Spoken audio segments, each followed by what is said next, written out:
أعوذ بالله من الشيطان الرجيم بسم الله الرحمن الرحيم الحمد لله رب العالمين والصلاة والسلام على محمد وآله الطيبين الطاهرين اللهم صل على فاطمة وأبيها وبعلها وبنيها والسر المستودع فيها بعدد ما أحاط به علمك. السلام عليك يا فاطمة الزهراء سلام الله عليها. السلام عليك يا بنت رسول الله يا قرة عين الرسول أيتها الصديقة الطاهرة الشهيدة. Hier soir, nous avons parlé de Tasbihat Zahra salamullahi alayha, qui était un cadeau du prophète alayhi salatu wassalam à sa fille bien-aimée. Et en raison de l'importance et le bienfait de cette invocation, les imams alayhi salam, ils ont partagé avec nous et ils ont insisté sur la pratique de cette invocation. Et cette invocation, ce tasbihat, ils ont cité dans les sources sunnites et chiites, les deux, avec des petites différences. Par exemple, dans les sources sunnites, j'ai trouvé que Allahu Akbar était conseillé de prononcer à la fin. Mais l'importance et le bienfait de cette invocation est le point commun de tous les musulmans et toutes les écoles. Ce soir, nous allons développer quelques points qui sont nécessaires pour rendre plus efficace ces tasbihat dans notre vie. Et le fait de savoir l'efficacité de cette tasbihat nous donne plus de motivation de le pratiquer. Donc, comme hier, nous avons parlé que selon les riwayat, à la base, ces tasbihat, on nous a conseillé de pratiquer juste après la salat. Donc, nous trouvons d'autres riwayat qui disent que même après la salat, c'est-à-dire tout de suite avant que nous quittons notre place où on a fait la salat, avant que nous nous mettons debout par exemple. Donc, juste après la salat, premier taqibat et premier acte conseillé, c'est tasbihat Fatima Zahra salamullahi alayha. Mais il y a d'autres moments aussi dans les riwayat, nous trouvons que les imams alayhi salam, ils ont insisté sur cette pratique, par exemple, juste avant de dormir. Très conseillé qu'avant de dormir, un mu'min, un croyant, il pratique le tasbihat Zahra salamullahi alayha. Il y a un autre moment qui est conseillé de prononcer ces tasbihat, c'est les moments difficiles, parce que dans la vie de chaque personne, il y a des difficultés, il y a des épreuves, et pour surmonter ces épreuves, pour avoir un soutien divin, il est conseillé parmi d'autres actes, l'un des actes qui est conseillé, c'est tasbihat Zahra salamullahi alayha, qui rendent facile ces épreuves. Il y a un autre point qu'il ne faut pas négliger, c'est que l'efficacité de ces tasbihat est relative. C'est-à-dire, elle dépend à notre capacité, et notre capacité dépend à notre connaissance de ce que nous sommes en train de prononcer. C'est une règle qui s'applique dans chaque invocation à sa place, même pendant la salat.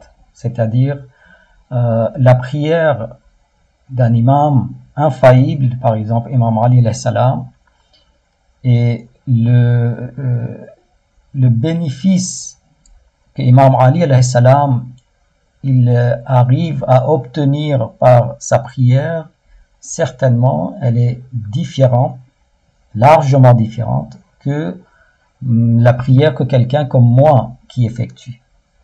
Pourquoi? Parce que ma connaissance, mes capacités sont limitées. Imam Ali alayhi salam, il a une capacité énorme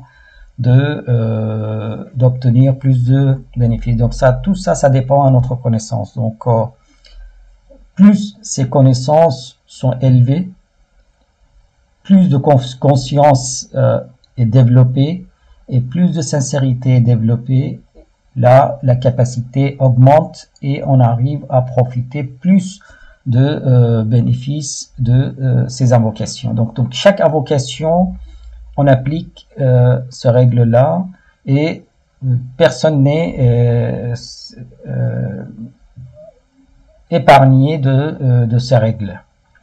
Dans Tasbihat Zahra Salamullahi alayha, la connaissance de ces paroles que nous prononçons, Allahu Akbar, Alhamdulillah et Subhanallah, ces trois paroles, ils sont très très importants d'être conscient de ce que nous sommes en train de prononcer. Donc moi je vais donner juste deux hadiths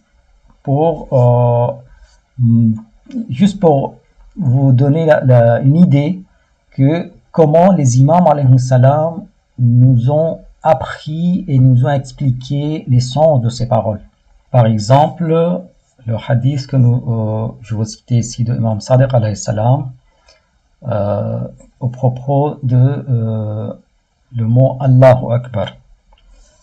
عن أبي عبد الله عليه السلام قال رجل عنده الله أكبر. Quelqu'un qui a prononcé le mot Allahu Akbar, les paroles Allahu Akbar devant Imam Sadiq alayhi salam. فقال الله أكبر من أي شيء. Imam alayhi salam, il lui pose la question et juste c'était pour lui expliquer en fait cette question qu'Imam alayhi salam il a soulevée, que Allah il est plus grand que quoi, de quelle chose. Allahu Akbar min ayyi shay'in, de quoi il est plus grand. Faqal, cet homme a répondu, Faqal min kulli shay'in, il est plus grand que toute chose et toutes les choses. Faqal Abu Abdullah alayhi salam, haddattahu. C'est là qu'Imam alayhi salam, comme il avait compris l'erreur que cette personne il avait dans son concept et dans ses perceptions, Imam alayhi salam il dit, si tu dis qu'il est plus grand que toute chose, là tu l'as limité, haddattahu, que tu as mis une limite pour Allah subhanahu wa ta'ala qui n'est pas vrai. Faqala ar-rajul wa kayfa aqul, la personne était intelligent, il a compris tout de suite quelle était l'erreur qu'il avait fait. Donc il demande, Imam alayhi salam, dans ce cas-là, dans quel sens que je dois prononcer cette parole. Wa kayfa aqul, comment je dois prononcer. Et Imam alayhi salam il dit, faqal Allahu Akbar min an yusaf. Allah est plus grand que ce qui peut être décrit. C'est-à-dire, personne ne peut décrire Allah subhanahu wa ta'ala. Le fait d'admettre l'incapacité d'avoir d'écrire Allah subhanahu wa ta'ala,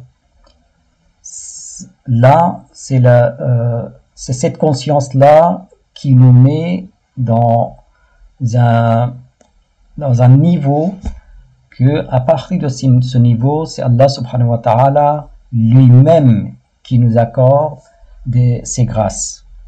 Cette étape-là, pour faciliter la compréhension de cette étape, on peut l'appeler la rampe de lancement, c'est-à-dire l'effort intellectuel produit jusqu'ici et tout effort que nous avons fait pour comprendre Allah subhanahu wa ta'ala et pour satisfaire Allah subhanahu wa ta'ala, on arrive à conclure que nous ne pouvons pas. Dès que on arrive à cet état d'esprit, c'est là qu'Allah subhanahu wa ta'ala il dit oui, lui maintenant il a compris qu'il ne peut pas.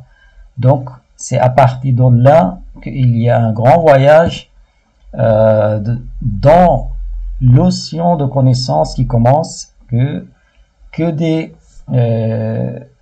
grandes personnes qui peuvent accéder à cette étape-là. Les marsoumines, c'est les infaillibles, ce sont les premiers, les prophètes, les imams, et ensuite les personnes qui ont eu cet accès grâce à leurs efforts et qui ont été entre guillemets graciés avec les efforts qu'ils avaient fournis. Donc ça c'est la première étape, et cette conscience là c'est c'est très important d'avoir que nous, quand nous disons Allahu Akbar, nous ne comparons pas Allah subhanahu wa ta'ala à d'autres choses, le ciel, les montagnes, l'univers ou quoi que ce soit, mais nous disons que Allahu Akbar, c'est-à-dire il n'est pas du tout être décrit.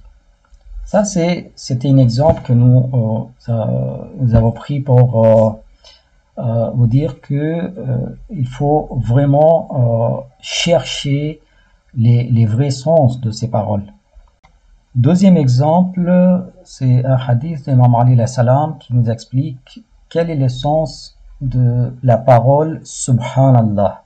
On lui a posé la question, Ya Abul Hassan, ma tafsir Subhanallah? Quelle est l'explication de cette parole-là? Imam alayhi salam, il répond, Huwa ta'zim jalalillahi azza wa jal wa tanzihuhu amma qala fihi kullu mushrik. C'est de faire l'éloge à Allah subhanahu wa ta'ala. Le fait de dire subhanallah, c'est la glorification d'Allah subhanahu wa ta'ala et de nier tout ce qui est dit par les mushrikines, par les associateurs au propos d'Allah subhanahu wa ta'ala. Parce que les associateurs, qu'est-ce qu'ils disent? Ils disent qu'Allah subhanahu wa ta'ala, il est associé avec d'autres personnes, qui n'est pas vrai. Donc, les concepts néfastes au propos d'Allah subhanahu wa ta'ala, les concepts erronés et les perceptions erronées d'Allah subhanahu wa ta'ala, il faut les refuser, il faut les nier. Donc, quand nous disons que, oh Allah, premièrement, nous disons que nous admettons que toi, tu es quelqu'un qui ne peut pas être décrit par Allahu Akbar. Et puis, nous disons que même ceux qui essayaient de te décrire et de te mettre des limites, nous ne sommes pas d'accord et nous sommes conscients de leur erreur. Cette parole-là, il donne plus de poids et plus de conscience à notre invocation. Imam alayhi salam, il continue, il dit فَإِذَا قَالَهُ الْعَبْدِ صَلَّ عَلَيْهِ كُلُّ مَلَكٍ. Que quand un mu'min, un serviteur, il prononce cette parole, صَلَّ عَلَيْهِ كُلُّ مَلَكٍ, tous les anges, ils saluent cette personne. Pourquoi? Parce que il a réussi à avoir la conscience la conscience de sa connaissance et de ses limites. Il y a un autre effet très important de ces paroles et cette conscience de ces sens, c'est qu'il nous permet de tuer notre arrogance, qui est une maladie morale, et ce virus qui est très néfaste pour la vie personnelle, pour la vie sociale, pour nos relations avec les autres, pour nos relations avec Allah subhanahu wa ta'ala et pour nous-mêmes.